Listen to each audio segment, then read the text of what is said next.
do we talk about the send off now? Or? May as well. Well, what do we think? Obviously, it cost them the game. I would have been happy with 10 minutes given current trends. Extremely dangerous. So you can sort of see why they did send him off. But I thought more the fact that the tackle was driving up, and it was when his feet swung out, and the momentum just tipped over that tipping point, and that's why he ended up in such a dangerous position. It wasn't the fact that he was lifted up and then driven, down into the ground. The fact that he hit him and was driving up at that 45-degree angle, and then the weight swung around sort of back behind his shoulder, and that forced him to fall down on top of the player. But my initial reaction at first look was off. I said it straight away. I just sort of, when it's happened, I thought he's off, and I think he knew once he realised what had happened, he was going to go. I don't think it was deliberate. I don't think he meant for it to happen, but it's more good luck than good management that someone's not badly hurt in terms of that. And I think that with the lifting stuff like that, it's one of those things like the getting the legs out when whatever those tackles are called. I've lost my words at the moment. Those cannonball tackles and whatnot, that you can't do it. The players have got to be protected. So, look, my initial reaction was off. I wouldn't have been disappointed with a 10 minutes daggy, as you said, in light of what other punishments players have gotten this year. But I think the judiciary's probably got it about right in terms of the charge, I guess. At least there was consistency this week with Jack White and getting 2 weeks for something similar but not as bad, I suppose. So they've sort of got the gradings right.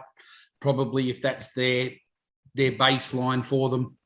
So that's my initial reaction, was that he'd go, and just more for the look than anything. And again, it's probably a good thing that they've done it based on the look rather than the injury. Yeah, absolutely. So you've got to sort of drive through now rather than up, I guess. With the tackle technique. But I know, and ultimately it meant your Souths were almost pretty much done when it happened, but I also understand you can't referee to the time of the game or anything like that either. So it was what it was. As a result, Manly were brave, Barney. There was a few actually just few things thrown around I've heard on the radio just in the last couple of days. What would you guys think about like what the rugby union did? So you get sent off for 20 minutes. The player can't return, but after 20 minutes, you can replace him with one of your bench players. So you lose an interchange, players off for 20 minutes, and then you go back to your full 13 on the field. Stuffs up your rotation off the bench, 20-minute penalty. I hadn't really thought about it. It could work. I'm wary of adding more rules to the game because there's too many for me to follow at the moment, and not sure rugby union is necessarily a template for rugby league to be successful anymore. But because generally they're going to. But I think we all agree that there needs to be perhaps a better scale, like a 5, 10, and 20. Maybe. Well, that's an extension of it, but like we've also said, like 5 minutes is potentially enough for some things as well. So I really think there should be a 5-minute penalty. So maybe that scaled system can work. I think it's got merit, and like everything else, it'll end up having loopholes in it, and people will end up complaining and say, look, and this is where I'm playing devil's advocate with it. If Cameron Murray then goes off for the rest of the game and South have to use an interchange there and are a player short because of that injury, but the other team only have 20 minutes and have their full complement of players, is 20 minutes a big enough penalty to cover possibly you losing your best player and then having to cut interchanges? Just playing devil's advocate. Like, I think it's a good idea, but just playing devil's advocate, what if that was on Tommy Turbo when he's off, or Cameron Murray, who's South's best player, arguably, who doesn't come back on to the field? Or worse, if Cameron Murray does land on his head and he's out for the season, then you would get in the context of that game. If Murray doesn't come back on, then they're down to 16. The other team are not. Down to 16. Well, you'd get your 18th man because of foul play. So yeah, 18th man. That's what I mean. So they'd have to have some thought around. But yeah, no, I can understand that, especially, and obviously, what stops you from getting a kid out of Reggie's and you go and take Cleary's head off? That's right. So I think if, as much as it spoils the game, and I didn't think the game was spoiled. Like Manly could never really. Manly could have rolled over and got absolutely belted, like but in terms of that. But the game's kind of ruined. But what can you do in terms of that? Like send-off's been in the game since the game started, and no, absolutely, just don't do it.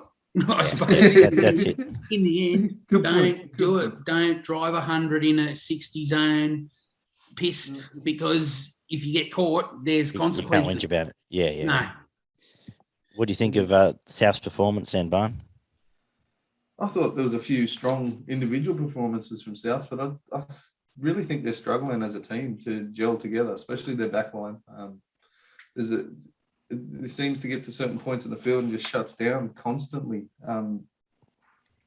Ilias and Walker really don't seem to be playing together at all. It's basically one side of the field or the other, or I don't think I've ever seen Walker pass the ball to Ilias yet. I've seen Ilias pass it to Walker a few times, but I've never seen Walker. And then Walker only goes one way after he gets it. Yeah, absolutely, and it's away from Ilias. So, yeah. I think they well and truly would have got beaten in this game if Manly weren't without a player. I know obviously it changes Manly's mentality, and they probably did play a bit harder once they lost the player there, especially for that first half, because they were breathing fire after the bloke got sent off, and they were really strong actually. I thought Manly for good majority of this game. Obviously, the last 15 minutes they just ran it, they just stopped. They basically were walking around the field there for the last 10 or 15 minutes of this game, but you can't discredit them for that. It's going to be interesting to see how much juice it takes out of them for next week. They got a full week turnaround or 5 days, or I'm not sure. But they're on Saturday. They're 6 days. They're on Saturday. 6 days, but I'd imagine there'd be a few sore boys out there. They may have to limit some training out of some of the forwards because they worked their absolute backsides off in this game. Foran and DCE were probably the reason that the game stayed as close as it was. I thought they were tremendous. The halves from Manly. And they just continued to turn up time and time again to turn Souths away, because Souths had a lot of ball there at one point on Manly's line and they just couldn't crack them. Manly's defence was fantastic, and when they had their opportunities, they seemed to take them as well. So I would have actually really liked to watch this game played out with 13 men on both sides of the field. I think it would have been a cracking contest, and it would have been somewhere around 22 to 24 or something like that. So, but yeah, what can you say? Souths ended up running away with it at the back end of the game. There's still issues for me with Souths. Then the whole forward pack never seems to stand up at once. Murray does every week, but then you might only have one other person that seems to join him every week. And then there's a couple of blokes that just don't seem to be doing their job. Kula Matangi actually probably does his job most weeks, but the rest of them can float in and out of games. Yeah, I thought Jai Arrow was pretty good the other night too. His time he had on the field. No, true. And actually Burgess was pretty good in this one too. But yeah, there seems to be a few holes in this South team. I'm not sure how they're going to go up against some of the better teams. There's two young blokes out there, Tass from South and Tulapalatu from Manly. I like the style of both of those players. I think they're both extremely strong, willing ball runners, and they want to get involved. And Tulapaluti's had a bad game yet. No, I don't think he has. No, he's been good. Yeah, and they both run really hard, and their defence seems pretty good too for a couple of young fellas. So, to me, I'll be watching those guys pretty closely over the next for the rest of the season, because I think they'll both probably now stay on the side for the rest of the season. Schuster was amazing. Considering it was his first game back, geez, that kid can ball play. Like, some of the passes he put on to put blokes into holes and put people away is amazing what he can do. Jake was pretty good again, but what do you say? Cook, Keon and Murray were the best for South. Burgess was okay. Campbell Graham for me is come into form like he's never had in his career before. Like obviously back end of last year he was peaking, but the last 4 to 6 weeks he has just been fantastic. He's been one of the best centres running around in the comp. So he's he's mate. He does a lot of really good things for South. There was 18 rounds last year. He didn't touch the ball. So when he did the back end of last year and this year, it's showing up his class. He was in the New South Wales team last year. So he's got to be spoken about. Gump, your takeaways from here? Yeah, look, I think it's all been summed up pretty well. I think that Olakau'atu was a big out before the game started and became an even bigger out because I guess Lawton, who took his spot, was the one that got sent off. So, it becomes a huge out that you don't have Olakau'atu and then you're playing with 12. I think that Manly far more dangerous, and we'll see moving forward with Turbo in and Olakau'atu and Schuster on edges and DCE and Foran. I think they might start a bit of a run now. Manly, if they can sort of just the forwards can play half decent and these guys can stay injury free. I think, and I'm with Barney. I'm still, jury's out for me for South. It was Cody Walker's best game, but he was against 12 men where he had some space to probably do what he wanted to do. But look, there was parts of that game, even in the second half, where Manly got close and you thought, geez, if they score here and get their second win, that they could hold them off. Like there was about 15 minutes to go when they started to get gassed that I thought Manly can still win this game or get really, really close. And then they just fatigued and sort of fell away a little bit at the end. Yeah, South probably finished top 8, but I'll get back to Walker in a sec as well. I'll let you have a chat. But they just feel lucky this year, South. So they're winning. They had the Canterbury game where they scored all their points in that 10 minutes just before half time. They had this game where, and it's the best Walker's looked is when there's playing 12 men, he can run left and there's an overlap. But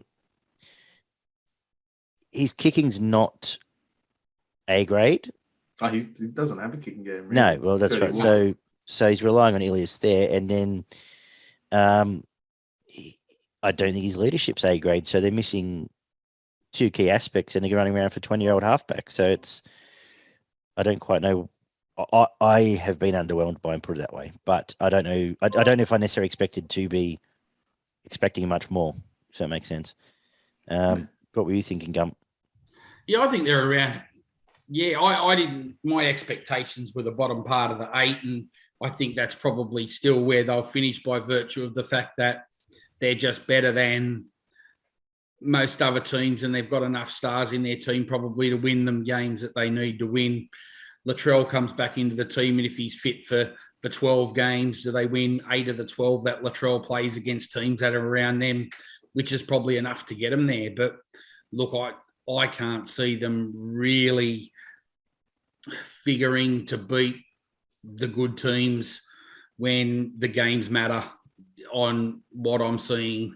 And I know that we probably said that about South last year a couple of times when they had 50 put on them, but they're not the same team as they were last year. As we said, the kicking game is not even 50% as to what it was in terms of that. So they don't have that advantage now, even where they've, got that really good kicking game and they can put teams into corners and do that. So I can see the other thing about Latrell being back, if his legs stay on, him handling a lot of the kicking if they're pinned in their own half, he'll just boot it 80 metres upfield. Well, it's a possibility as well.